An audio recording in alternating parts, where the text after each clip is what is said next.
కాసేపు యుద్ధం చేద్దాం అనుకుంటది. కాసేపు యుద్ధం వద్దనుకుంటది.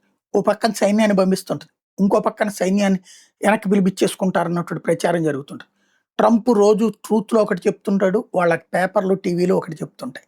యుద్ధం ఆగిపోతుంది, వెనక్కెళ్ళిపోతున్నారంటూ టైమ్స్ అదే న్యూయార్క్ టైమ్స్ లాంటి వాళ్ళు కూడా రాసుకొచ్చారు. వాషింగ్టన్ టైమ్స్ లాంటి వాళ్ళు కూడా రాసుకొచ్చేసారు. తీరా చూస్తే అక్కడ ట్రంప్ ఇంకా యుద్ధం కొనసాగిస్తానంటాడు. కాసేపేమో యుద్ధం ముందుకెళ్లాల్సిందంటాడు. కాసేపేమో ప్రపంచాన్ని దృష్టిలో పెట్టుకొని యుద్ధం ఆపుతున్నంటాడు. కాసేపు హార్ముజ్జాల సంధి కోసం పోరాడతామంటాడు.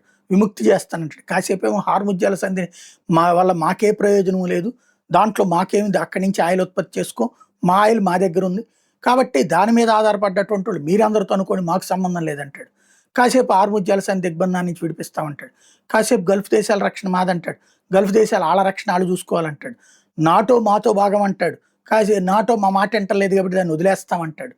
ఇంత గందరగోళం ప్రపంచ చరిత్రలో అమెరికాలో ఎప్పుడూ లేదు.